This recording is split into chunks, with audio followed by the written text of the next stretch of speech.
പ്രിയപ്പെട്ട പഠിതാക്കളെ, ഇന്ന് നമ്മൾ തുല്യതാ പാഠാവലിയിലെ രസതന്ത്രം എന്ന വിഷയത്തിലെ ഒന്നാമത്തെ ചാപ്റ്ററാണ് എടുക്കുന്നത്. അപ്പോൾ ഒന്നാമത്തെ ചാപ്റ്റർ നമുക്ക് നോക്കാം. ആറ്റം, തന്മാത്ര, മോൾ സങ്കല്പനമാണ് കേട്ടോ. രസതന്ത്രത്തിൽ 8 ചാപ്റ്റേഴ്സ് ഉണ്ട്. 7 ചാപ്റ്റേഴ്സ് ഉണ്ട്, 8 ചാപ്റ്റർ ഫിസിക്സിലാണ്. അതിൽ ഒന്നാമത്തെ ചാപ്റ്ററാണ് നമ്മൾ നോക്കുന്നത്. ആറ്റം, തന്മാത്ര, മോൾ സങ്കല്പനം. ഇതിനകത്ത് കൂടുതലായിട്ടും കുറച്ച് ശാസ്ത്രജ്ഞന്മാരുടെ കണ്ടുപിടുത്തങ്ങൾ, പിന്നെ ആറ്റം എന്താണ്, തന്മാത്ര എന്താണ്, പിന്നെ 1-2 നിയമങ്ങൾ, ആറ്റം ഘടന വരയ്ക്കുന്നതൊക്കെയാണുള്ളത്. നമുക്ക് പാഠഭാഗത്തിലേക്ക് പോകാം. കൂടുതൽ വിശദീകരണങ്ങൾ ക്ലാസ് എടുക്കുന്ന സമയത്ത് നമുക്ക് നോക്കാം. ആറ്റം, തന്മാത്ര, മോൾ സങ്കല്പനം. പെൻസിൽ കൊണ്ട് വരയ്ക്കുമ്പോൾ കറുത്ത നിറം കടലാസിൽ പതിയുന്നതിന് കാരണം എന്താണെന്നറിയാമോ? അത് മറ്റൊന്നുമല്ല, കാർബൺ തരികൾ കടലാസിൽ പതിയുന്നത് മൂലമാണ്. ഞാൻ ഇങ്ങനെ വായിച്ച് പ്രധാന പോയിൻ്റ് അങ്ങ് പറഞ്ഞു പോകുന്നു, ഇടയ്ക്കത് വിശദീകരിക്കാം. ഇതായിരിക്കും എല്ലാവർക്കും സ്യൂട്ടബിൾ എന്ന് ഞാൻ വിചാരിക്കുന്നു. അപ്പം കാർബൺ എന്ന് കേൾക്കുമ്പോൾ തന്നെ നമുക്കറിയാം കരി അല്ലേ. കാർബൺ തരികൾ കടലാസിൽ പതിയുമ്പോൾ കറുത്ത നിറം ഉണ്ടാകുന്നു. എന്തായിരിക്കും ഈ പെൻസിലിൽ അടങ്ങിയിരിക്കുന്ന ഗ്രാഫൈറ്റ് കാർബണിൻ്റെ ഒരു വകഭേദമാണ്. അതായത് പെൻസിലിൻ്റെ മുന കാർബണിൻ്റെ ഒരു വകഭേദമാണ്. അത് കാർബണിൻ്റെ വകഭേദമായിട്ടുള്ള ഗ്രാഫൈറ്റ് പെൻസിൽ മുനയിൽ അല്ലെ പെൻസിൽ ലെഡിൽ അടങ്ങിയിരിക്കുന്ന ഗ്രാഫൈറ്റാണ്. ഗ്രഫീൻ എന്ന ഗ്രീക്ക് പദത്തിൻ്റെ അർത്ഥം തന്നെ എഴുതുന്നതിന് എന്നാണ്. അപ്പം ഗ്രഫീൻ എന്ന ഗ്രീക്ക് പദത്തിൽ നിന്നാണ് ഗ്രാഫൈറ്റ് എന്ന പദം ഉണ്ടായത്. ഈ കാർബൺ തരി എന്ന് പറയുന്നത് എത്രത്തോളം ചെറുതാണ്? ഒരു ലെൻസ് വെച്ച് നോക്കിയാൽ കാണാൻ പറ്റുമോ എന്ന്? നമുക്കിപ്പോൾ ഒരു പെൻസിലിൻ്റെ മുന നമുക്ക് എല്ലാവർക്കും കാണാൻ പറ്റും. പക്ഷേ ആ മുനയിലുള്ള ഒരു തരി എടുത്തിട്ട് അതിനെ വീണ്ടും വീണ്ടും വീണ്ടും ചെറുതാക്കിയാൽ ഏറ്റവും നമുക്ക് കാണാൻ പറ്റുന്ന ഏറ്റവും ചെറിയ തരിയിലും വളരെ ചെറിയ തരികളുണ്ട്. അതാണ് പറയുന്നത്. കാണാനൊക്കെ പറ്റും, പക്ഷെ അതിലും ചെറിയ തരികൾ പിന്നെയും അതിലടങ്ങിയിട്ടുണ്ട്. അങ്ങനെ ചെറുതാക്കി എവിടെ വരെ പോകാൻ കഴിയും? ഏറ്റവും ചെറിയ കാർബൺ കണത്തെ കിട്ടുന്നതുവരെ പോകേണ്ടതാണ്. അത്തരമൊരു ചെറിയ കാർബൺ കണത്തെയാണ് കാർബൺ ആറ്റം എന്ന് വിളിക്കുന്നത്. പഞ്ചസാര പൊടിച്ച് അതിലെ ഏറ്റവും ചെറിയ തരി രുചിച്ചു നോക്കിയാലും നമുക്ക് മധുരം അനുഭവപ്പെടും. ഒരു പഞ്ചസാര തരി എത്രത്തോളം ചെറുതാക്കാമെന്ന് ചിന്തിച്ചിട്ടുണ്ടോ? പഞ്ചസാരയുടെ എല്ലാ ഗുണങ്ങളും കാണിക്കുന്ന ഏറ്റവും ചെറിയ കണികയാണ് അതിൻ്റെ തന്മാത്ര അഥവാ മോളിക്യൂൾ എന്ന് പറയുന്നു. അത് പഞ്ചസാര എന്ന് പറഞ്ഞാൽ നമ്മുടെ മനസ്സിലേക്ക് മധുരമാണല്ലോ വരുന്നത്. നമ്മൾ രുചിച്ചാൽ നമുക്ക് മധുരം അനുഭവപ്പെടും. അപ്പം പഞ്ചസാര തരിയുടെ ഏറ്റവും ചെറിയ തരിയിലും മധുരം അനുഭവപ്പെടുന്നുണ്ടെങ്കിൽ അതാണൊരു തന്മാത്ര അല്ലെങ്കിൽ മോളിക്യൂൾ എന്ന്. പക്ഷേ ആ പറഞ്ഞ ഒരു തരി അല്ലെങ്കിൽ പഞ്ചസാരയുടെ ഏറ്റവും ചെറിയ തന്മാത്രയെ അല്ലെങ്കിൽ മോളിക്യൂൾ എന്ന് പറയുന്നത് അതിൻ്റെ ഒരു രാസസൂത്രം C12H22O11. ഇതാണ് നമ്മുടെ പഞ്ചസാര എന്ന് പറയുന്നതിൻ്റെ ഒരു തന്മാത്ര. അപ്പോൾ നോക്കിക്കുക, അതിനകത്ത് എന്തൊക്കെ അടങ്ങിയിരിക്കുന്നത്? കാർബൺ ആറ്റമുണ്ട്, ഹൈഡ്രജൻ ആറ്റമുണ്ട്, ഓക്സിജൻ ആറ്റമുണ്ട്. ഇതൊക്കെ ഒരു പ്രത്യേക അനുപാതത്തിൽ കാർബണിൻ്റെ ആറ്റം 12, ഹൈഡ്രജൻ്റെ ആറ്റം 22, ഓക്സിജൻ്റെ ആറ്റം 11. ഈ അളവിൽ കൂടി ചേർന്നാൽ മാത്രമേ ഒരു പഞ്ചസാരയുടെ തന്മാത്ര നമുക്ക് കിട്ടത്തുള്ളൂ. പഞ്ചസാരയുടെ എല്ലാ ഗുണങ്ങളും കാണിക്കുന്ന ഏറ്റവും ചെറിയ കണികയെ അതിൻ്റെ തന്മാത്ര അഥവാ മോളിക്യൂൾ എന്ന് വിളിക്കുന്നു. അതുപോലെ തന്നെ പറയാം നമ്മുടെ ജലതന്മാത്ര H2O. 2 ഹൈഡ്രജൻ ആറ്റവും ഒരു ഓക്സിജൻ ആറ്റവും കൂടി ചേർന്നാണ് ഒരു ജലതന്മാത്ര. പക്ഷേ ഇവിടെ ഒരു തന്മാത്ര പഞ്ചസാര, ഒരു തന്മാത്ര ജലം പറയുന്നുണ്ടല്ലോ. ഇതിനെ വീണ്ടും നമുക്ക് വിഭജിക്കാൻ പറ്റും. അതിലേക്കാണ് നമ്മൾ പോകുന്നത്. പക്ഷേ വെള്ളത്തിൻ്റെ രുചിയുള്ള ഏറ്റവും ചെറിയ കണികയാണ് ഒരു ജലതന്മാത്ര, അത് H2O. അതുപോലെ പഞ്ചസാര തരിയിൽ ഒരു പഞ്ചസാര തന്മാത്ര എന്ന് പറയുന്നത് ഇതാണ്. പക്ഷേ ഈ പഞ്ചസാര തന്മാത്രയെ വീണ്ടും ഇങ്ങനെ വിഭജിച്ച് മാറ്റുമ്പം കാർബണ്, ഹൈഡ്രജന്, ഓക്സിജനായിട്ട് മാറുന്നു. അങ്ങനെയാകുമ്പോൾ ഈ പഞ്ചസാരയുടെ ഗുണമൊന്നും കാർബണിനോ പഞ്ചസാരയുടെ മധുരം ഉണ്ടാവുമോ? ഇല്ല. ഹൈഡ്രജൻ ഉണ്ടാവുമോ? ഓക്സിജൻ ഉണ്ടാവുമോ? ഇല്ല. ഈ മൂന്നും ഈ അളവിൽ കൂടിച്ചേർന്നാൽ മാത്രമേ നമുക്ക് മധുരം അനുഭവപ്പെടാറുള്ളൂ. ഓക്കെ. തന്മാത്ര എന്നാൽ എന്ത്? അപ്പം നമ്മൾ നേരത്തെ പറഞ്ഞു തന്മാത്രയുടെ കാര്യം. ഒന്നും കൂടെ നമുക്ക് വിശദീകരിക്കാം. പ്രപഞ്ചത്തിലെ വിവിധ പദാർത്ഥങ്ങളുടെ സവിശേഷ സ്വഭാവങ്ങൾക്ക് കാരണം അവ സൃഷ്ടിച്ചിരിക്കുന്ന അടിസ്ഥാന ഘടകങ്ങളുടെ അനന്യമായ പ്രത്യേകതകൾ തന്നെയാണ്. അവ സൃഷ്ടിച്ചിരിക്കുന്ന അടിസ്ഥാന ഘടകങ്ങളുടെ അനന്യമായ പ്രത്യേകതകൾ തന്നെയാണ്. പഞ്ചസാരയിലെ ഒരു തന്മാത്രയെ വീണ്ടും ചെറുതാക്കാൻ സാധിക്കുമോ? അങ്ങനെ സാധിക്കുകയാണെങ്കിൽ തന്നെ എന്തു വിളിക്കും? ആ കിട്ടുന്ന കണങ്ങളുടെ സ്വഭാവം പഞ്ചസാരയുടേത് ആകില്ല. നമ്മളിവിടെ പറഞ്ഞു കഴിഞ്ഞു അല്ലേ? ഇതിനെ വീണ്ടും ഈ കണങ്ങളെ വേർതിരിച്ചു കഴിഞ്ഞാൽ ഒരിക്കലും പഞ്ചസാരയുടെ മധുരം നമുക്ക് അനുഭവപ്പെടാറില്ല. അത് കാർബണും ഹൈഡ്രജനും ഓക്സിജനുമായി മാറിയാൽ അനുഭവപ്പെടുമോ? ഇല്ലല്ലോ. പഞ്ചസാര തന്മാത്രയെ വീണ്ടും ചെറുതാക്കിയാൽ നമുക്ക് കിട്ടുന്നത് അതിലടങ്ങിയിരിക്കുന്ന ചില ചെറു കണങ്ങളാണ്. അവയാകട്ടെ വ്യത്യസ്തങ്ങളാണ് താനും. നമ്മൾ പറഞ്ഞു കഴിഞ്ഞ കാര്യമാണ്. പക്ഷെ അതിനൊരു പരീക്ഷണമാണ് കേട്ടോ പറയുന്നത്. ഒരു ടെസ്റ്റ് ട്യൂബിൽ അല്പം പഞ്ചസാര എടുക്കുക. പഞ്ഞി ഉപയോഗിച്ച് അടച്ചതിന് ശേഷം ടെസ്റ്റ് ട്യൂബ് ചൂടാക്കുക. എന്തു മാറ്റമാണ് സംഭവിക്കുന്നത്? ടെസ്റ്റ് ട്യൂബിൻ്റെ ഉൾവശങ്ങളിൽ എന്താണ് കാണാൻ കഴിയുന്നത്? ഒരു ടെസ്റ്റ് ട്യൂബിനകത്ത് പഞ്ചസാര എടുത്ത് ചൂടാക്കിയപ്പോൾ എന്താ സംഭവിച്ചതെന്ന് ഇവിടെ വിശദീകരിക്കുന്നുണ്ട്. നിങ്ങൾക്ക് എല്ലാവർക്കും അറിയാം, പല ആൾക്കാരും കേക്കും ഒക്കെ ബേക്ക് ചെയ്യുന്നതാണ്. പഞ്ചസാര കാരമൽ ചെയ്യാറില്ലേ? അതുപോലെ തന്നെ പഞ്ചസാര മാത്രം ഒരു പാത്രത്തിലെടുത്ത് ചൂടാക്കി കുറച്ച് നേരം കഴിയുമ്പോൾ ഒരു ബ്രൗൺ നിറം, കുറച്ചും കൂടെ കഴിയുമ്പോൾ അത് കറുത്ത നിറമായിട്ട് മാറും. നമുക്ക് ഇനി ഇത് നോക്കിയിട്ട് അത് പറയാം. പഞ്ചസാര ചൂടാക്കിയപ്പോൾ കാർബണും ജലവും ഉണ്ടായി എന്ന് മനസ്സിലായില്ലേ? ഇനി ഒരു കാര്യം ഇവിടെ പറയാനുണ്ട്. പഞ്ചസാര ടെസ്റ്റ് ട്യൂബിലെടുത്ത് ചൂടാക്കിയിട്ട് ടെസ്റ്റ് ട്യൂബിൻ്റെ മുകൾ ഭാഗം പഞ്ഞി വെച്ച് അടയ്ക്കാൻ പറഞ്ഞല്ലോ. കുറച്ച് നേരം ചൂടാക്കി കഴിയുമ്പോൾ എന്ത് ചെയ്യുന്നു? പഞ്ചസാര ഉരുകി ആ ടെസ്റ്റ് ട്യൂബിൻ്റെ അടിയിലൊരു ബ്രൗൺ കൂടിയ കറുപ്പ് നിറത്തിലൊരു സാധനവും ബാക്കി വന്നു. ടെസ്റ്റ് ട്യൂബിൻ്റെ വശങ്ങളിൽ ഈർപ്പവും ഉണ്ടായി. അതായത് പഞ്ചസാരയിൽ അടങ്ങിയിരിക്കുന്ന കാർബണാണ് എന്ത് ടെസ്റ്റ് ട്യൂബിൻ്റെ അടിഭാഗത്തുണ്ടായത്. ബാക്കി ഹൈഡ്രജനും ഓക്സിജനും കൂടെ കൂടിയിട്ട് ജലതന്മാത്രയായിട്ട് ടെസ്റ്റ് ട്യൂബിൻ്റെ വശങ്ങളിൽ പറ്റിപ്പിടിച്ചിരുന്നു. അതാണ് നമ്മൾ ഈർപ്പെന്നിവിടെ പറഞ്ഞത്. ഇനി ജലത്തിലൂടെ വൈദ്യുതി കടത്തിവിട്ടാൽ ഹൈഡ്രജനും ഓക്സിജനും ലഭിക്കുമെന്ന് സർ ഹംഫ്രി ഡേവി എന്ന ശാസ്ത്രജ്ഞൻ 1806 കണ്ടുപിടിച്ചു. പഞ്ചസാരയിൽ കാർബൺ, ഹൈഡ്രജൻ, ഓക്സിജൻ എന്നീ ഘടകങ്ങൾ അടങ്ങിയിട്ടുണ്ടെന്ന് മനസ്സിലാക്കി കാണുമല്ലോ. നമ്മൾ പറഞ്ഞു പഞ്ചസാരയിൽ കാർബണും ഹൈഡ്രജനും ഓക്സിജനും അടങ്ങിയിട്ടുണ്ട്. അപ്പം ജലത്തിലൂടെ വൈദ്യുതി കടത്തിവിട്ടാൽ ഹൈഡ്രജനും ഓക്സിജനും ഉണ്ടാകുമെന്ന് ഹംഫ്രി ഡേവി എന്ന ശാസ്ത്രജ്ഞനും പറഞ്ഞിട്ടുണ്ട്. ഇനി ശുദ്ധമായ കാർബൺ വിഘടിച്ചാൽ ലഭിക്കുന്ന ഏറ്റവും ചെറിയ കണങ്ങളെല്ലാം ഒരുപോലെ ഉള്ളവയാണ്. പക്ഷേ പഞ്ചസാരയുടെ ഒരു തന്മാത്രയിൽ നിന്ന് ലഭിക്കുന്ന കണങ്ങൾ വ്യത്യസ്ത തരത്തിലുള്ളതാണെന്ന് കാണാം. പഞ്ചസാരയുടെ ഒരു കണത്തിനകത്ത് ഇതാണ് ഇത്രയും ആറ്റങ്ങളാണ് അടങ്ങിയിരിക്കുന്നത്. എന്നാൽ കാർബൺ എന്ന് പറയുമ്പം കുറേ കരി കൂട്ടി വെച്ചേക്കുന്നു. ആ കരിയിൽ എന്താണ്? കാർബൺ മാത്രമേ ഉള്ളൂ. കാർബണിൻ്റെ കണങ്ങൾ മാത്രമേ ഉള്ളൂ. അപ്പോൾ ആ കണങ്ങളെല്ലാം ഒരുപോലെ ഇരിക്കും. അതാണ് പറയുന്നത്. ശുദ്ധമായ കാർബൺ വിഘടിച്ചാൽ ലഭിക്കുന്ന ഏറ്റവും ചെറിയ കണങ്ങൾ എല്ലാം ഒരുപോലെ ഉള്ളവയാണ്. പക്ഷേ പഞ്ചസാരയുടെ ഒരു തന്മാത്രയിൽ നിന്ന് ലഭിക്കുന്ന കണങ്ങൾ വ്യത്യസ്ത തരത്തിലുള്ളതാണെന്ന് കാണാം. ഈ കണങ്ങൾ വ്യത്യസ്ത തരം ആണല്ലോ. 3 ടൈപ്പ് കണങ്ങൾ കൂടിയതല്ലേ. ഇതിൽ നിന്ന് എന്തു മനസ്സിലാക്കുന്നു? 2 ശുദ്ധപദാർത്ഥങ്ങളായ കാർബൺ, പഞ്ചസാര, കാർബണും ശുദ്ധപദാർത്ഥം വേറൊന്നും അതിനകത്ത് അടങ്ങിയിട്ടില്ല, പഞ്ചസാര എന്നിവയെ ചെറുതാക്കി അതിസൂക്ഷ്മാവസ്ഥയിലേക്ക് എത്തിച്ചപ്പോൾ കാർബണിൽ നിന്ന് ലഭിച്ചത് ഒരേ ഗുണധർമ്മങ്ങളുള്ള കണങ്ങളും. അതായത് കാർബണിനകത്ത് കിട്ടിയത് എല്ലാം ഒരുപോലെ ഇരിക്കുന്നത്, അതിൻ്റെ സ്വഭാവവും എല്ലാം ഒരുപോലെ തന്നെ. പഞ്ചസാരയിൽ നിന്ന് ലഭിച്ചത് വെവ്വേറെ ഗുണധർമ്മങ്ങളുള്ള കണങ്ങളാണ്. കാരണം പഞ്ചസാരയിൽ എന്തൊക്കെ അടങ്ങിയിരിക്കുന്നത്? കാർബണും ഹൈഡ്രജനും ഓക്സിജനും ഇല്ലേ? ഇതിനൊക്കെ വേർതിരിച്ചപ്പോൾ ഇതും ഈ കാർബണും ഹൈഡ്രജനും ഓക്സിജനും അതിൻ്റേതായ സ്വഭാവമല്ലേ കാണിക്കുന്നത്. ഓക്കെ. ഒരു ശുദ്ധപദാർത്ഥത്തിൻ്റെ അടിസ്ഥാന ഗുണങ്ങളെല്ലാം ഉള്ളതും സ്വതന്ത്രാവസ്ഥയിൽ നിലനിൽക്കാൻ കഴിയുന്നതുമായ ഏറ്റവും ചെറിയ കണമാണ് അതിൻ്റെ തന്മാത്ര.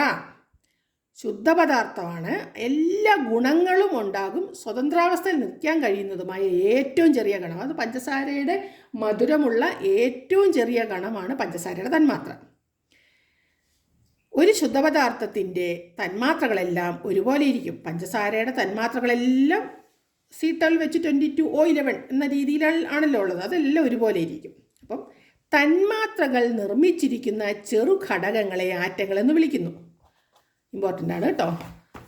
ഇവിടെ പഞ്ചസാര, ഇത് ജലം, ഇനി നമ്മൾ ഇവിടെ വീട്ടിൽ ഉപയോഗിക്കുന്ന ഉപ്പ്, NaCl, ഇതെല്ലാം അടങ്ങിയിരിക്കുന്നത് എന്താണ്? തന്മാത്രയാണ്. ഇതും തന്മാത്ര, ഇതും തന്മാത്ര, ഇതും തന്മാത്ര. ഇതിലൊക്കെ അടങ്ങിയിരിക്കുന്ന ചെറു ഘടകങ്ങളെയാണ് നമ്മൾ ആറ്റം എന്ന് പറയുന്നത്. ഇതിനകത്തുള്ള ആറ്റം കാർബണും ഹൈഡ്രജനും ഓക്സിജനും, ഇതിനകത്ത് ഹൈഡ്രജനും ഓക്സിജനും, ഇതിനകത്ത് Na എന്ന് പറഞ്ഞാൽ സോഡിയമാണ്, Cl എന്ന് പറഞ്ഞാൽ ക്ലോറിനാണ്, സോഡിയം ക്ലോറൈഡ്. Na എന്ന് പറഞ്ഞ ആറ്റവും ക്ലോറിൻ എന്ന് പറഞ്ഞ ആറ്റവും. അപ്പം ഈ തന്മാത്രയിൽ അടങ്ങിയിരിക്കുന്ന ചെറു ഘടകങ്ങളെയാണ് നമ്മൾ ആറ്റം എന്ന് പറയുന്നത്. ഓക്കെ, ഒരേ ഇനം ആറ്റങ്ങളാണുള്ളതെങ്കിൽ അതിനെ മൂലകമെന്ന് വിളിക്കുന്നു. വ്യത്യസ്ത ഇനം മൂലകങ്ങളുടെ ആറ്റങ്ങൾ ചേർന്നുണ്ടാകുന്ന ശുദ്ധപദാർത്ഥങ്ങളാണ് സംയുക്തങ്ങൾ. അപ്പോൾ സംയുക്തം എന്നാൽ എന്താണ്? വ്യത്യസ്ത ഇനം മൂലകങ്ങളുടെ ആറ്റങ്ങൾ ചേർന്നുണ്ടായിരിക്കുന്ന ശുദ്ധപദാർത്ഥങ്ങളാണ് സംയുക്തങ്ങൾ. ഇനി ഒരു മൂലകത്തിൻ്റെ എല്ലാ സ്വഭാവവും കാണിക്കുന്ന ഏറ്റവും ചെറിയ കണമാണ് ആറ്റം. മൂലകത്തിൻ്റെയാണ് എല്ലാ സ്വഭാവവും. അപ്പോൾ കാർബണിൻ്റെ എല്ലാ സ്വഭാവവും കാണിക്കുന്ന ഏറ്റവും ചെറിയ കണമാണ് കാർബൺ ആറ്റം. ഇനി ഹീലിയം എന്ന് പറഞ്ഞതും ഒരു മൂലകമാണ്, നിയോൺ എന്ന് പറഞ്ഞതും വേറൊരു മൂലകമാണ്. നമ്മൾ പീരിയോഡിക് ടേബിൾ അല്ലെങ്കിൽ ആവർത്തന പട്ടിക അല്ലെങ്കിൽ മൂലകങ്ങളെ അറേഞ്ച് ചെയ്തിരിക്കുന്ന ആ പട്ടികയെപ്പറ്റി അടുത്ത പാഠത്തിൽ വിശദമായിട്ട് പഠിക്കും. അപ്പം നമുക്ക് നോക്കാം. ഹീലിയം, നിയോൺ തുടങ്ങിയ ചില വാതക മൂലകങ്ങൾക്ക് ഒറ്റ ആറ്റമായി തന്നെ സ്വതന്ത്രമായി നിലനിൽക്കാൻ കഴിയും. എന്നാൽ ഹൈഡ്രജൻ, ഓക്സിജൻ മുതലായ മൂലകങ്ങളുടെ ആറ്റങ്ങൾക്ക് 2 ആറ്റങ്ങൾ ചേർന്ന് മാത്രമേ നിലനിൽക്കാൻ കഴിയുകയുള്ളൂ. അതൊന്ന് ജസ്റ്റ് പറയാം. അപ്പം ഹീലിയം എന്ന് പറഞ്ഞാൽ ഹീലിയം He, നിയോൺ Ne. അതിൻ്റെയൊക്കെ ഹീലിയത്തിൻ്റെ നിയോണിൻ്റെയും ആദ്യത്തെ 2 അക്ഷരങ്ങൾ കൂട്ടിയിട്ടാണ് അതിൻ്റെ പ്രതീകങ്ങൾ പറയുന്നത്. ഇവയ്ക്ക് ഒറ്റയ്ക്ക് നിൽക്കാൻ പറ്റും. എന്നാൽ നമ്മുടെ നൈട്രജൻ, പിന്നെ ഓക്സിജൻ, ഇതിനെയൊക്കെ ഒറ്റയ്ക്ക് നിൽക്കാൻ പറ്റത്തില്ല. N2 2 കൂടിയിട്ട് O2, അല്ലെങ്കിൽ നമ്മുടെ ഓസോൺ O3 3 ഓക്സിജൻ ആറ്റം കൂടിയിട്ടേ അവയ്ക്ക് നിൽക്കാൻ പറ്റുള്ളൂ. O എന്ന രീതിയിൽ നിൽക്കാൻ പറ്റത്തില്ല. അതുപോലെ N എന്ന രീതിയിലോ അല്ലെ H ഹൈഡ്രജൻ മാത്രമായിട്ട് നിൽക്കാൻ ഹൈഡ്രജൻ ആറ്റത്തിന് ഒറ്റയ്ക്ക് നിൽക്കാൻ പറ്റത്തില്ല. അതുപോലെ നൈട്രജൻ ആറ്റത്തിനും ഒറ്റയ്ക്ക് നിൽക്കാൻ പറ്റത്തില്ല. ഹീലിയത്തിനും നിയോണിനും ഒറ്റ ആറ്റമായിട്ടും നിൽക്കാൻ പറ്റും. പദാർത്ഥങ്ങളുടെ അടിസ്ഥാന ഘടകങ്ങളെക്കുറിച്ച് അതിപുരാതന കാലത്ത് ചില ധാരണകൾ രൂപപ്പെട്ടിരുന്നു. ഇപ്പം നമ്മൾ എത്തിയിരിക്കുന്ന അവസ്ഥയിലേക്ക് എത്താൻ വേണ്ടിയിട്ട് കുറേ ശാസ്ത്രജ്ഞന്മാരുടെ ജീവിതകാലവും പരീക്ഷണ നിരീക്ഷണങ്ങളുമൊക്കെ ചെലവഴിച്ചിട്ടുണ്ട്. അപ്പോൾ ആ പരീക്ഷണ നിരീക്ഷണങ്ങൾ പല ആൾക്കാരും പലതുമാണ് പറഞ്ഞു വെച്ചിരിക്കുന്നത്. ഇപ്പോൾ എത്തിയിരിക്കുന്നതിലേക്ക്, ഇപ്പോൾ ഉള്ളതിലേക്ക് എത്താൻ വേണ്ടിയിട്ട് കുറേ വഴികളിൽ കൂടി സഞ്ചരിക്കേണ്ടതായിട്ടുണ്ട്. അപ്പോൾ നമുക്ക് നോക്കാം. പല തത്വചിന്തകന്മാരും പറഞ്ഞ പോയിന്റുകളാണ് ഇനി നമ്മൾ പറയുന്നത്. BC 6-ാം നൂറ്റാണ്ടിൽ ഭാരതത്തിൽ ജീവിച്ചിരുന്നു എന്ന് കരുതപ്പെടുന്ന കണാദമുനി പ്രപഞ്ചത്തിലെ സർവവും നിർമ്മിച്ചിട്ടുള്ളത് പരമാണു എന്ന അതിസൂക്ഷ്മ കണങ്ങൾ കൊണ്ടാണെന്ന് സിദ്ധാന്തിച്ചിരുന്നു. BC 4-ാം നൂറ്റാണ്ടിൽ, അതായത് കണാദമുനി പറഞ്ഞു പരമാണു ആണ് പ്രപഞ്ചത്തിലെല്ലാം നിർമ്മിച്ചിട്ടുള്ളതെന്ന്.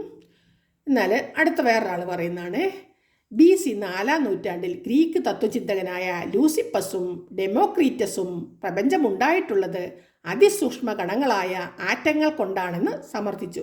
അപ്പം ഗ്രീക്ക് തത്വചിന്തകന്മാർ ആയിട്ടുള്ള ലൂസിപ്പസും ഡെമോക്രീറ്റസും, നിങ്ങൾ ഈ ശാസ്ത്രജ്ഞന്മാരുടെ പേരുകളൊന്നും വല്ലാതെ കാണാതെ പഠിക്കണ്ട. നമുക്ക് പ്രധാനപ്പെട്ടത് പറയുമ്പം മാത്രം നോക്കിയാൽ മതി. ഇങ്ങനെ കുറേ പേരുകളുണ്ട് ഈ ചാപ്റ്ററിൽ, ഒത്തിരി ശാസ്ത്രജ്ഞന്മാരുടെ പേരുകളുണ്ട്. എല്ലാം ഒന്നും കാണാതെ പഠിക്കേണ്ട കാര്യമൊന്നുമില്ല.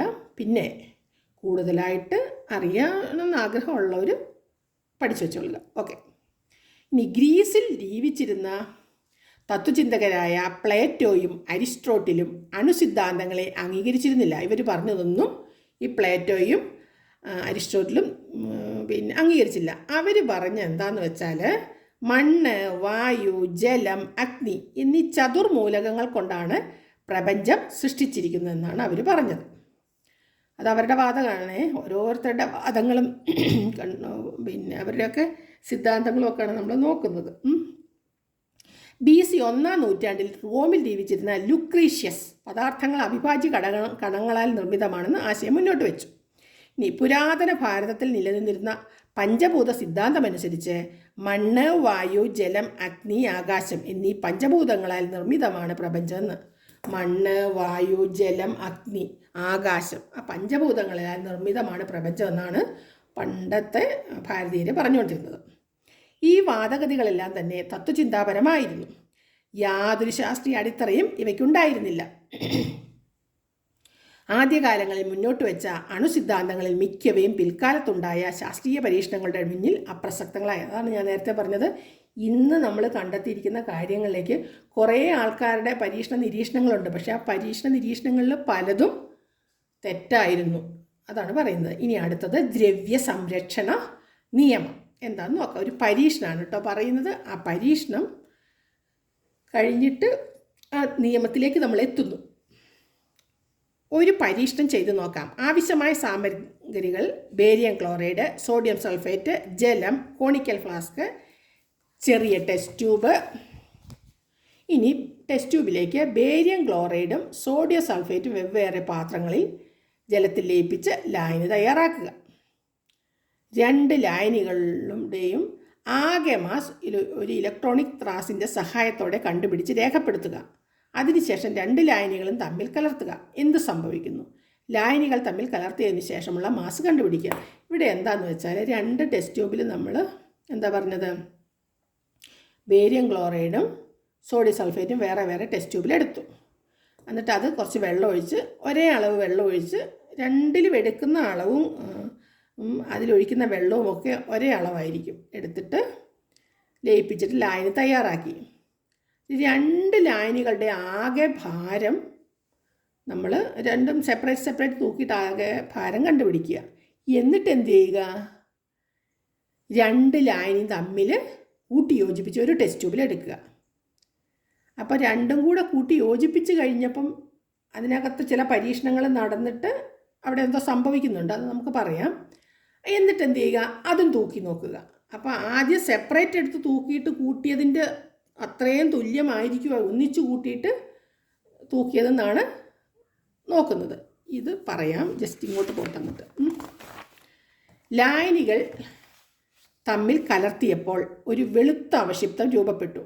വെളുത്ത അവശിപ്തം എന്ന് പറയുന്നത് ഈ ടെസ്റ്റ് ട്യൂബിൻ്റെ അടിയിലേക്ക് ഒരെണ്ണം അടിഞ്ഞു. ഇപ്പം നമ്മളിപ്പോൾ ഒരു അരിപ്പൊടി എടുത്ത് കുറച്ച് വെള്ളത്തിൽ കലക്കിയിട്ട് അനക്കാണ്ട് വെച്ചാൽ അരിപ്പൊടി വെള്ളത്തിലൊരു പാലിൻ്റെ നിറവും പിന്നെ അരിപ്പൊടി അടിയിലിങ്ങനെ അടിയൂല്ലേ, അതുപോലെ ഒരു അവശിപ്തം രൂപപ്പെട്ടു എന്ന് പറഞ്ഞാൽ ബേരിയം ക്ലോറൈഡ് സോഡിയം സൾഫേറ്റും കൂടെ മിക്സായി കഴിഞ്ഞപ്പോൾ രാസപ്രവർത്തനം നടന്നിട്ടൊരു വെള്ള സാധനം അടിയിലിങ്ങനെ അടിഞ്ഞു.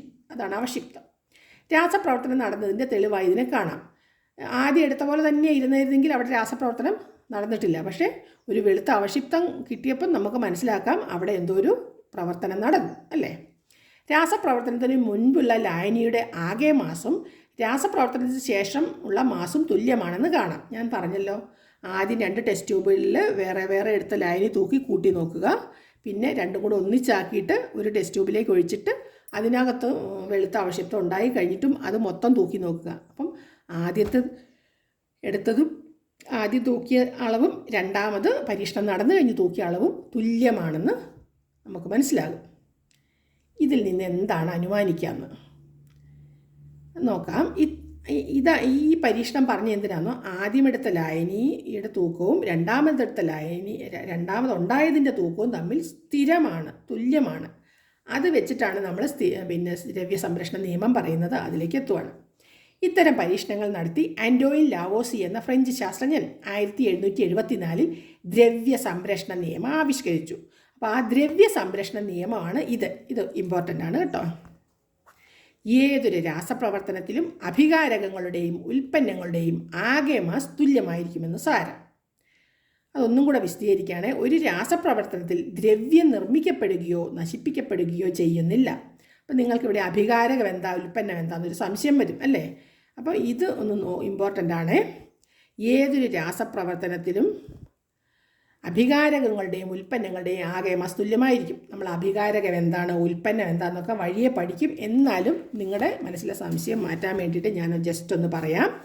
ഇപ്പോൾ ഇതാ ഇവിടെ നോക്കിക്കേ, സോഡിയം എന്ന് പറയുന്നത് സോഡിയവും 2 സോഡിയം ആറ്റവും 2 ക്ലോറിൻ ആറ്റവും കൂടി ചേർന്നിട്ട് നമുക്ക് സോഡിയം ക്ലോറൈഡ് എന്ന ഒരു തന്മാത്ര കിട്ടി.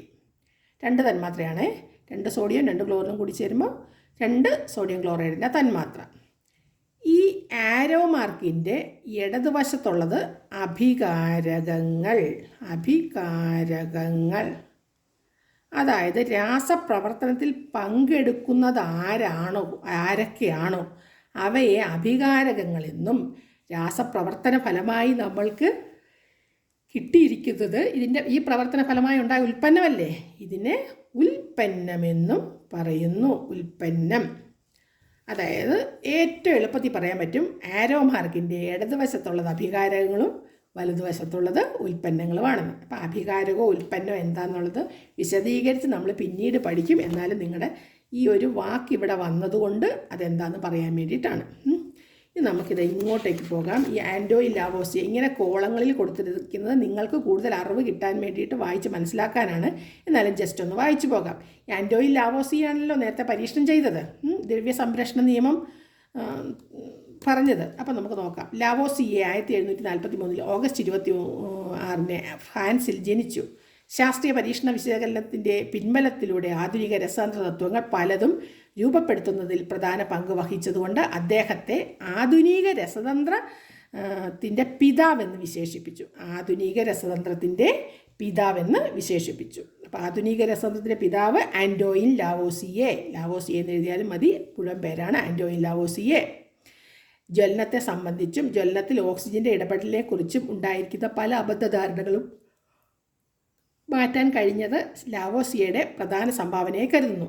രാസനാമങ്ങൾ നൽകുന്നതിന് ശാസ്ത്രീയ രീതികൾ ആദ്യം അവലംബിച്ചതും രാസവസ്തുക്കളുടെ ഭാരം അളക്കാൻ ത്രാസ് രൂപകൽപ്പന ചെയ്ത് ഉപയോഗിച്ചതും ലാവോസിയാണ്. ശാസ്ത്രത്തിൻ്റെ വിവിധ മേഖലകളിൽ ആധുനിക കാഴ്ചപ്പാടുകൾ പങ്കുവച്ച അദ്ദേഹത്തിൻ്റെ അന്ത്യം വളരെ അതിദാരുണമായിരുന്നു. ഫ്രഞ്ച് വിപ്ലവകാലത്ത് അദ്ദേഹത്തെ തടവറയിലിടുകയും ഒടുവിൽ ശിരച്ഛേദം ചെയ്തു. മരണപ്പെടുമ്പോൾ അദ്ദേഹത്തിന് 51 വയസ്സ് മാത്രമേ പ്രായമുണ്ടായിരുന്നുള്ളൂ. ഇതിനകത്ത് ഇത് മാത്രം ഒന്ന് ഓർത്ത് വെക്കുക, ആധുനിക രസതന്ത്രത്തിൻ്റെ പിതാവ്. ബാക്കിയൊക്കെ നിങ്ങൾക്ക് കൂടുതൽ അറിവ് കിട്ടാൻ വേണ്ടി പറഞ്ഞതേ ഉള്ളൂ. ഇങ്ങനെ കോളങ്ങളിൽ തരുന്നത് കൂടുതലായിട്ട് അറിവ് കിട്ടാൻ വേണ്ടി വായിച്ചു നോക്കേണ്ടതാണ്. ഇനി അടുത്ത വീണ്ടും ഇതാ ഒരു പരീക്ഷണം വന്നിരിക്കുന്നു. 2.53 ഗ്രാം മെർക്കുറി അന്തരീക്ഷത്തിൽ ചൂടാക്കിയപ്പോൾ, ഇതാണ് മെർക്കുറിക് ഓക്സൈഡ്. ഒരു കാര്യം പറയട്ടെ, ഈ മെർക്കുറി അല്ലെങ്കിൽ രസം എന്ന് പറയുന്ന സാധനം പല ആൾക്കാരും കണ്ടിട്ടുണ്ടാകില്ല. പക്ഷെ നിങ്ങൾക്ക് ഒരു അറിവ് ഞാൻ പറഞ്ഞു തരാം. എന്താണെന്ന് വെച്ചാൽ, പനിയും ഒക്കെ ആയിട്ട് നമ്മൾ ഹോസ്പിറ്റലിൽ ഡോക്ടറെ അടുത്ത് പോകുമ്പോൾ ഡോക്ടർ നമ്മുടെ നാക്കിനടിയിലും കഷത്തിലും ഒക്കെ വെച്ച് നോക്കുന്ന ഒരു സാധനം ഉണ്ടല്ലോ, തെർമോമീറ്റർ. ആ തെർമോമീറ്ററിൻ്റെ ഏറ്റവും അടിഭാഗത്ത് ബൾബ് പോലെ ഒരു ഉരുണ്ട സാധനമുണ്ട്. അതിനകത്ത് നിറച്ചിരിക്കുന്നതാണ് ഈ പറയുന്ന രസം. രസം പല ആവശ്യങ്ങൾക്കും ഉപയോഗിക്കാറുണ്ട്. പക്ഷേ നിങ്ങൾക്ക് പെട്ടെന്ന് പിടികിട്ടാൻ വേണ്ടി ഇത് പറഞ്ഞതേ ഉള്ളൂ. അപ്പം നമ്മുടെ ദേഹത്ത് അത് വെച്ച് നോക്കുമ്പം ആ രസം എന്ത് ചെയ്യുന്നു, തെർമോമീറ്ററിനുള്ളിലുള്ള ചെറിയ കുഴലിൽ കൂടി മുകളിലേക്ക് ഉയരുന്നു. അത് വെച്ചിട്ടാണ് നമ്മുടെ ശരീരത്തിലെ ചൂട് പറയുന്നത്. പിന്നെ ഒരു കാര്യം പറയുന്നത്, ദ്രാവക രൂപത്തിലുള്ള ഒരു ലോഹവും കൂടിയാണ് മെർക്കുറി അല്ലെങ്കിൽ രസം. അപ്പം ഇവിടെ 2.53 ഗ്രാം മെർക്കുറി അന്തരീക്ഷത്തിൽ ചൂടാക്കിയപ്പോൾ 2.73 ഗ്രാം മെർക്കുറിക് ഓക്സൈഡ് ഓറഞ്ച് നിറത്തിലുള്ള പൊടി ലഭിച്ചു. പ്രസ്തുത രാസപ്രവർത്തനത്തിനായി എത്ര ഗ്രാം ഓക്സിജൻ ഉപയോഗിച്ചെന്ന് കണ്ടെപ്പെടുത്തുക. അതായത് തുടക്കത്തിൽ ഇത്രയേ ഉണ്ടായിരുന്നുള്ളൂ രസം. അത് അന്തരീക്ഷത്തിൽ ചൂടാക്കുമ്പോൾ അന്തരീക്ഷത്തിലുള്ള ഓക്സിജനും കൂടെ അവിടെ ഉപയോഗപ്പെടുത്തി. അപ്പോൾ 2.73 ഗ്രാം കിട്ടി. അപ്പം നമ്മൾ എന്തോരം ഓക്സിജൻ ഉപയോഗിച്ചു എന്നുള്ളതാണ് നമുക്കിവിടെ കണ്ടുപിടിക്കേണ്ടത്, അല്ലേ? 2.73 ഗ്രാമാണ് മെർക്കുറിക് ഓക്സൈഡ്, അതായത് ഈ സാധനം. ആദ്യം ഉണ്ടായിരുന്നത് എന്താണ്? 2.53 ഗ്രാം. അപ്പോൾ എന്താണ്? 0.2 ഗ്രാമാണ് ഓക്സിജൻ ഉപയോഗപ്പെടുത്തിയത്. ഓക്കെ, അന്തരീക്ഷത്തിലെ ഓക്സിജനും കൂടെ ഉപയോഗിച്ചിട്ടാണ് മെർക്കുറിക് ഓക്സൈഡ് ഉണ്ടായത്. ഇനി സ്ഥിരാനുപാത നിയമം, അതും കൂടെ ജസ്റ്റ് ഒന്ന് പറയാം. ജലം ഒരു സംയുക്തമാണെന്ന് അറിയാമല്ലോ. വിവിധ സ്രോതസ്സുകളിൽ നിന്ന് നമുക്ക് ജലം ലഭിക്കും. ഹൈഡ്രജൻ കത്തിയാലും ജലമുണ്ടാകും. ഏത് സ്രോതസ്സിൽ നിന്ന് ലഭിച്ചാലും ജലത്തിൽ ഹൈഡ്രജനും ഓക്സിജനും മാത്രമേ ഘടകങ്ങളായി കാണുകയുള്ളൂ. ഏത് മാർഗം വഴി നിർമ്മിച്ചാലും ജലത്തിലുള്ള ഹൈഡ്രജൻ്റെയും ഓക്സിജൻ്റെയും മാസുകൾ തമ്മിലുള്ള അംശബന്ധം 1:8, 1:8 കാണാം. ഈ ബന്ധത്തിൽ നിന്നാണ് ജലത്തിൻ്റെ തന്മാത്രാ സൂത്രം H2O ആണെന്ന് സ്ഥിരീകരിക്കപ്പെട്ടത്. ഇതുപോലെ കാർബൺ ഡയോക്സൈഡിൽ കാർബണിൻ്റെയും ഓക്സിജൻ്റെയും മാസുകൾ തമ്മിലുള്ള അനുപാതം 3:8 കാണാം. ഈ അനുപാതത്തിൽ നിന്നാണ് അവയുടെ തന്മാത്രാ സൂത്രം കാണാം. ഇത്തരം കണ്ടെത്തലുകളുടെ അടിസ്ഥാനത്തിൽ 1799 ജോസഫ് പ്രോസ്റ്റ് എന്ന ഫ്രഞ്ച് രസതന്ത്രജ്ഞൻ സ്ഥിര അനുപാത നിയമം മുന്നോട്ട് വെച്ചു. ഒരു സംയുക്തത്തിൽ ഒരേ ഘടകമൂലകങ്ങൾ അവയുടെ മാസിൻ്റെ സ്ഥിരമായ അനുപാതത്തിൽ അടങ്ങിയിരിക്കും. അതാണ് സ്ഥിര അനുപാത നിയമം. ഒരു സംയുക്തത്തിൽ ഒരേ ഘടകമൂലകങ്ങൾ അവയുടെ മാസിൻ്റെ, അതായത് ഭാരത്തിൻ്റെ സ്ഥിരമായ അനുപാതത്തിൽ അടങ്ങിയിരിക്കും. ശാസ്ത്ര പരീക്ഷണങ്ങളിലൂടെ രൂപപ്പെട്ട നിയമങ്ങൾ രാസസംയോജനത്തെക്കുറിച്ചും ബന്ധപ്പെട്ട പദാർത്ഥങ്ങളിലെ സൂക്ഷ്മകണങ്ങളുടെ മാസിനെപ്പറ്റിയും അഭിവാജ്യതയെപ്പറ്റിയും വ്യക്തമായ സൂചനകൾ നൽകുന്നവയായിരുന്നു. ഇനിയാണ് നമ്മൾ ഡാൽട്ടൻ്റെ ആറ്റ സിദ്ധാന്തം. ഓരോ ആൾക്കാരുടെയും സിദ്ധാന്തങ്ങളും തത്വചിന്തകന്മാരുടെ പ്രധാന പോയിൻറ്റ്സൊക്കെ നമ്മൾ പഠിക്കുന്നുണ്ട്. മുന്നേ കുറച്ച് പേരുടെ പറഞ്ഞു. ഡാൽട്ടൻ്റെ ആറ്റ സിദ്ധാന്തമാണ് ഇനി. പിന്നെ രാസസംയോജന നിയമങ്ങൾക്ക് ശരിയായ വിശദീകരണം നൽകുന്നതിനു വേണ്ടി ബ്രിട്ടീഷ് രസതന്ത്രജ്ഞനായ ജോൺ ഡാൽട്ടൺ 1807 അവതരിപ്പിച്ച ആറ്റം സിദ്ധാന്തം ശാസ്ത്രത്തിലെ ഒരു വഴിത്തിരിവായി മാറി. ഗ്രീക്ക് ഭാഷയിൽ വിഭജിക്കാനാവാത്തത്, ഇതൊന്ന് ഓർത്ത് വെച്ചോളുക കേട്ടോ. ഒരിക്കൽ ആറ്റമോസ് അല്ലെ ആറ്റം എന്നതിൻ്റെ അർത്ഥം എന്താണെന്ന് ഒരു പ്രാവശ്യം നമ്മുടെ തുല്യതാ പരീക്ഷയ്ക്ക് വന്നിരുന്നു. വിഭജിക്കാനാവാത്തത് എന്നർത്ഥം വരുന്ന ആറ്റമോസ് എന്ന പദത്തിൽ നിന്നും ആറ്റം എന്ന പദം സ്വീകരിച്ചുകൊണ്ട് ഡാൽട്ടൺ മുന്നോട്ട് വെച്ച ആശയങ്ങൾ താഴെ കൊടുത്തിരിക്കുന്നു. ജോൺ ഡാൽട്ടൻ്റെ 6 ആശയങ്ങളാണ് ഇവിടെ കൊടുത്തിരിക്കുന്നത്. അതിൽ 1-2 ആശയങ്ങൾ പിന്നീടുള്ള ശാസ്ത്രജ്ഞന്മാരുടെ നിരീക്ഷണത്താൽ തെറ്റാണെന്ന് തെളിയിച്ചു. എന്നാൽ നമുക്കിത് ജസ്റ്റ് നോക്കാം. എല്ലാ ദ്രവ്യങ്ങളും നിർമ്മിക്കപ്പെട്ടിരിക്കുന്നത് ആറ്റങ്ങൾ എന്ന ചെറുകണങ്ങൾ കൊണ്ടാണ്. ആറ്റത്തിനെ വിഭജിക്കുവാനോ നിർമ്മിക്കുവാനോ നശിപ്പിക്കുവാനോ കഴിയില്ല എന്നാണ് ജോൺ ഡാൽട്ടൺ പറഞ്ഞത്. പക്ഷേ വഴിയെ നമുക്ക് കാണാം ആറ്റത്തിനെ വിഭജിക്കാൻ പറ്റുമെന്ന് കേട്ടോ. ഇപ്പോൾ ഇത് നമുക്ക് ജസ്റ്റ് വായിച്ചു പോകാം. ഒരു മൂലകത്തിൻ്റെ എല്ലാ ആറ്റങ്ങളും ഗുണത്തിലും വലിപ്പത്തിലും മാസിലും സമാനമായിരിക്കും. അത് നമുക്ക് നേരത്തെ നമ്മൾ പറഞ്ഞല്ലോ, കാർബണിൻ്റെ ആറ്റങ്ങളെല്ലാം ഒരുപോലെ ഇരിക്കും, ഹൈഡ്രജൻ്റെ ആറ്റങ്ങളെല്ലാം ഒരുപോലെ ഇരിക്കും. അപ്പോൾ ഒരു മൂലകത്തിൻ്റെ എല്ലാ ആറ്റങ്ങളും ഒരുപോലെ ഇരിക്കും. അവ ഗുണത്തിലും വലിപ്പത്തിലും ഭാരത്തിലും ഒക്കെ ഒരുപോലെ ആയിരിക്കും. ഇത് പ്രധാന പോയിൻ്റാണ്. വിവിധ മൂലകങ്ങളുടെ ആറ്റങ്ങൾ വ്യത്യസ്ത മാസും വ്യത്യസ്ത ഗുണങ്ങളും കാണിക്കുന്നവയായിരിക്കും. കാർബൺ കാർബൺ മൂലകത്തിൻ്റെ ഒരു ആറ്റം പോലെ ആയിരിക്കത്തില്ല ഓക്സിജൻ്റെ ഒരു ആറ്റം. അതാണ് വ്യത്യസ്ത ഗുണങ്ങളും കാണിക്കുന്നതെന്ന് പറഞ്ഞത്. രാസപ്രവർത്തനങ്ങളിൽ ഏർപ്പെടാൻ കഴിയുന്ന ഏറ്റവും ചെറിയ കണമാണ് ആറ്റം. 2 അതിലധികമോ മൂലകങ്ങളുടെ ആറ്റങ്ങൾ ലളിതമായ അനുപാതത്തിൽ സംയോജിച്ചാണ് സംയുക്തങ്ങൾ ഉണ്ടാകുന്നത്. അതൊക്കെ കറക്റ്റാണേ. ഇനി നമുക്ക് അടുത്തൊരു ഭാഗത്തേക്ക് പോകാം. ആറ്റത്തിലെ സൂക്ഷ്മകണങ്ങളെക്കുറിച്ചുള്ള പഠനങ്ങൾ. 1886 തന്നെ ഡിസ്ചാർജ് ട്യൂബ് പരീക്ഷണങ്ങളിൽ ഏർപ്പെട്ടിരുന്ന ഗോൾഡ്സ്റ്റീൻ എന്ന ജർമ്മൻ ശാസ്ത്രജ്ഞൻ പദാർത്ഥങ്ങളിൽ പോസിറ്റീവ് ചാർജുള്ള കണങ്ങളുടെ സാന്നിധ്യം പ്രവചിച്ചിരുന്നു. അതായത് പദാർത്ഥങ്ങളിൽ പോസിറ്റീവ് ചാർജിൻ്റെ ഒരു സാന്നിധ്യമുണ്ടെന്ന് ഗോൾഡ്സ്റ്റീൻ എന്ന ശാസ്ത്രജ്ഞൻ 1886 പറഞ്ഞിട്ടുണ്ട്. 1897 ജെ തോംസൺ എന്ന ഇംഗ്ലീഷ് ശാസ്ത്രജ്ഞൻ ആറ്റങ്ങളിൽ നെഗറ്റീവ് ചാർജുള്ള കണങ്ങളുണ്ടെന്ന് കണ്ടെത്തി. ഗോൾഡ്സ്റ്റീൻ എന്ന ശാസ്ത്രജ്ഞൻ പോസിറ്റീവ് കണങ്ങളുടെ സാന്നിധ്യം ഉണ്ടെന്ന് പറഞ്ഞു. കുറച്ച് നാളിലൂടെ കഴിഞ്ഞപ്പോൾ ജെ തോംസൺ എന്ന ശാസ്ത്രജ്ഞൻ പറഞ്ഞു, അദ്ദേഹത്തിൻ്റെ നിരീക്ഷണങ്ങളിലൂടെ പറഞ്ഞു ആറ്റത്തിൽ നെഗറ്റീവ് ചാർജുള്ള കണങ്ങളും ഉണ്ടെന്ന്. എന്നിട്ട് അദ്ദേഹം ഒന്നും കൂടെ വിശദീകരിച്ചു. ഒരു ഹൈഡ്രജൻ ആറ്റത്തിൻ്റെ മാസിൻ്റെ 1837 ഒരു ഭാഗം മാത്രം മാസുള്ള ഈ കണങ്ങളെ ഇലക്ട്രോണുകൾ എന്ന് വിളിച്ചു. ഇവിടെ നമുക്ക് ഇതിൽ നിന്ന് മനസ്സിലാക്കേണ്ടതും നമ്മൾ ഓർമ്മിച്ച് വെക്കേണ്ടതുമായ ഒരേ ഒരു കാര്യം എന്താണെന്ന് വെച്ചാൽ, ഇലക്ട്രോണുകൾ കണ്ടെത്തിയതാരെ അല്ലെ ഇലക്ട്രോൺ കണ്ടുപിടിച്ചതാരെ? J Thomson. അത് വഴിയേ വരുന്നുണ്ട്, പ്രോട്ടോൺ ന്യൂട്രോൺ എന്നൊക്കെ പറഞ്ഞ്. അതാണ് ഇതിനകത്ത് ഏറ്റവും പ്രധാനപ്പെട്ട, ഇതുവരെ പഠിച്ചതിൽ പ്രധാനപ്പെട്ട പോയിന്റ്. പിന്നെ ആറ്റമോസ് എന്ന് പറഞ്ഞ കാര്യം, അതൊക്കെ അങ്ങനെയുള്ള 1-2 പോയിന്റുകളാണ് നമ്മൾ പരീക്ഷയ്ക്ക് പ്രതീക്ഷിക്കാൻ പറ്റുന്ന ചോദ്യങ്ങളുമായി ബന്ധപ്പെട്ടത്. അപ്പം ഇലക്ട്രോൺ കണ്ടുപിടിച്ചത് ജെ തോംസൻ്റെ ആറ്റം മാതൃക. ജെ തോംസൻ്റെ ആറ്റത്തിൻ്റെ പ്ലം പുഡിംഗ് മാതൃക അവതരിപ്പിച്ചു. അപ്പോൾ ഇവിടെ ഒരു ചോദ്യവും കൂടെ വരുന്നുണ്ട്. ജെ തോംസൻ്റെ ആറ്റം മാതൃകയുടെ പേരെന്ത്? പ്ലം പുഡിംഗ് മാതൃക. പ്ലം പുഡിംഗ് മാതൃക മറന്നു പോകണ്ട. ഇതനുസരിച്ച് ആറ്റത്തിലെ പോസിറ്റീവ് ചാർജുള്ള ഒരു ഗോളത്തിൽ നെഗറ്റീവ് ചാർജുള്ള ഇലക്ട്രോണുകൾ വിന്യസിച്ചിരിക്കുന്നു. ഒരു പോസിറ്റീവ് ചാർജുള്ള ഗോളത്തിൽ നെഗറ്റീവ് ചാർജുള്ള ഇലക്ട്രോൺ വിന്യസിച്ചിരിക്കുന്നു എന്നാണ് ഇദ്ദേഹം പറഞ്ഞത്.